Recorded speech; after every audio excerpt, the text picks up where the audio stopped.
Hello everyone, आज हम पढ़ेंगे सॉल्यूशन। सॉल्यूशन क्या होता है? होमोजीनियस मिक्सचर ऑफ टू और more than two component is called solution. दो या दो से अधिक चीज़ों को जब हम मिक्स कर देते हैं तो वो सॉल्यूशन कहलाता है। सोल्यूट प्लस में सोलवेंट मिक्स सॉल्यूशन के बराबर होता है। सोल्यूट क्या होता है? जो भी हम लेस अमाउंट में लेते हैं वो सोल्यूट होता है। सोलवेंट क्या होता है? जो भी हम लार्ज अमाउंट में लेते हैं। ठीक है। टाइप ऑफ सोल्यूट कितने होते हैं? दो टाइप के होते हैं, volatile solute, non volatile solute. जिनका बॉइलिंग पॉइंट लो होता है वो वोलेटाइल सोल्यूट, जैसे liquid solute, gas solute. Non volatile solute क्या होते हैं? जिनका बॉइलिंग पॉइंट हाई होता है, जैसे सॉलिड सोल्यूट, वाटर में शुगर डिजोल्व करना, वाटर में सॉल्ट डिजोल्व करना, एक्सेट्रा। वेपर प्रेशर क्या होता है? The pressure which is exacted by any surface of a liquid. जो भी प्रेशर किसी भी सरफेस पे लगाता है लिक्विड, वो कहलाता है vapour pressure. Vapour pressure pure solvent का सबसे ज़्यादा होता है। वेपर प्रेशर बॉइलिंग पॉइंट के और इंटरमोलिकुलर फोर्स ऑफ रिडक्शन दोनों के इन्वर्सली प्रोपोर्शनल होता है। बॉइलिंग पॉइंट डायरेक्टली प्रोपोर्शनल हो जाते हैं इंटरमोलिकुलर फोर्स ऑफ अट्रैक्शन के। अब बॉइलिंग पॉइंट क्या होता है? जब वेपर प्रेशर बराबर हो जाता है एटमॉस्फेरिक प्रेशर के तो बॉइलिंग पॉइंट कहलाता है। अब मोलरिटी क्या होता है? Number of mole of solid dissolve पर लीटर ऑफ सॉल्यूशन। मतलब कि जितने नंबर ऑफ मोल हम सॉलिड के डिजोल्व करते हैं लिक्विड में, सॉल्यूशन में होते हैं, वो कहलाते हैं मोलरिटी। इसे हम कैपिटल एम से डिनोट करते हैं। ठीक है। इसका फॉर्मूला क्या होता है? m is equal to n upon में v इंटू में 1000। अगर v मिलीलीटर में तो 1000 से मल्टीप्लाई करेंगे, लीटर में तो नहीं करते। अब m क्या है यहाँ पे? मोलरिटी। n क्या है? Number of mole of solid. Number of mole of solid कैसे निकालते हैं? गिवन मास अपॉन में मोलर मास। v क्या है यहाँ पे? Volume in litre. मोलरिटी जो होती है वो इन्वर्सली प्रोपोर्शनल होती है टेम्परेचर के। अब हम एक क्वेश्चन सोल्व करते हैं। Calculate molarity of 4 gram NaOH dissolve in 250 ml of solution. तो सबसे पहले हम नंबर ऑफ मोल निकालते हैं सॉल्यूट के। देखो, गिवन मास के हमारे पास 4 ग्राम, मोलर मास निकाल लेंगे तो मोलर मास NaOH का होता है 40। तो एन क्या हो गया? 4/40, 0.1 हो गया। अब मोलरिटी का फॉर्मूला लगा दीजिए। 0.1 अपॉन में वॉल्यूम कितनी थी? 250 मिलीलीटर में, तो 1000 से मल्टीप्लाई कर दीजिए। 0.4 m और 0.4 मोल पर लीटर होता है। जो मोलरिटी होती है उसकी यूनिट होती है मोल पर लीटर। ठीक है। अब हम आते हैं मोलरिटी पे। मोलरिटी को हम छोटे m से डिनोट करते हैं। It is number of mole of solute dissolve in पर केजी ऑफ सॉल्वेंट। मतलब कि जितने नंबर ऑफ मोल सॉल्यूट जो होते हैं डिजोल्व करते हैं हम सॉल्वेंट में, ठीक है, वो लीटर में होता है और ये सॉल्वेंट में होता है। अब इसका फॉर्मूला क्या होता है? m is equal to n upon में w इंटू में 1000। अगर जी ग्राम में है w तो हम 1000 से मल्टीप्लाई करेंगे, अगर किलोग्राम में है तो नहीं करेंगे। अब m यहाँ पे मोलरिटी है, n number of mole of solute है, w वेट ऑफ सॉल्वेंट है। अब मोलरिटी डिपेंड नहीं करती टेम्परेचर पे। ठीक है। मोल फ्रैक्शन क्या होता है?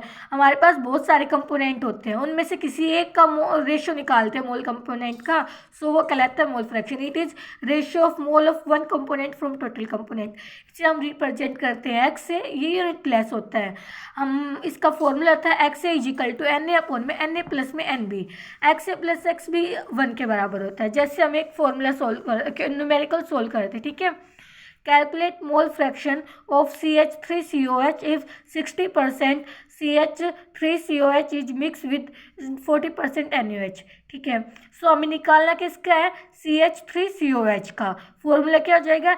NCH3COH अपॉन में NCH3COH प्लस में NaOH। ठीक है। हमारे पास नंबर ऑफ मोल निकालेंगे CH3COH के। 60 हो गया गिवन मास, और मोलर मास भी इसका 60 होता है, 60/60 हो गया। अब हम NaOH का निकालेंगे, तो NaOH का गिवन मास 40 है और मोलर मास भी 40 होता है। तो अब हम इसे सोल्व करेंगे तो 0.5 हो जाएगा। इसके पीछे कोई यूनिट नहीं आएगी क्योंकि ये यूनिट लेस होता है। ठीक है। अब देखो, अगर हमारे पास सॉल्यूशन दे रखे हैं, दो सॉल्यूशन दे रखे हैं, अगर दोनों एसिड है तो फॉर्मूला हो जाएगा M1V1 प्लस में M2V2 इजिकल टू M3V3। ठीक है। अगर दोनों बेस है तो भी M1V1 प्लस में M2V2 इजिकल टू M3V3। अगर दोनों अलग अलग है, मतलब एसिड बेस या बेस एसिड है, M1V1 minus M2V2 is equal to M3V3। ठीक है। अब हम पढ़ते हैं solubility of solid into liquid. ठीक है। तो ये क्या होता है? जितना सॉलिड हम लिक्विड में मिक्स कर सकते हैं, मैक्सिमम अमाउंट सॉलिड की, कब तक? जब तक वो सैचुरेट ना हो जाए। ठीक है। अब क्या क्या फैक्टर इसे अफेक्ट करते हैं, इसे अफेक्ट करते हैं सरफेस एरिया। इस सरफेस एरिया के डायरेक्टली प्रोपोर्शनल होती है सोलिबिलिटी। जितना ज़्यादा सरफेस एरिया होगा उतनी ज़्यादा सोलिबिलिटी होगी।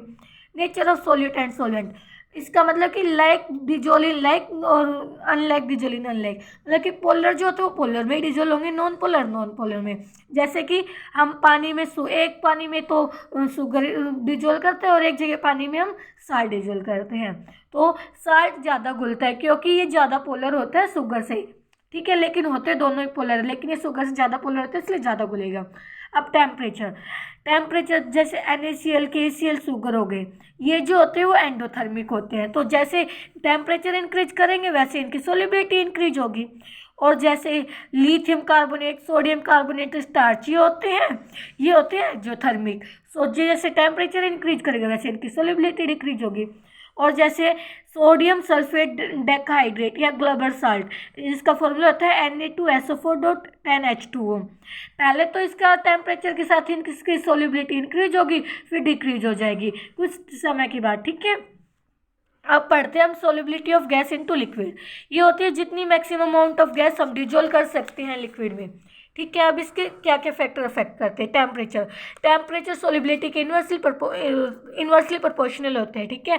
अगर सोलिबिलिटी बढ़ेगी तो टेम्परेचर घटेगा तो सोलिबिलिटी बढ़ेगी।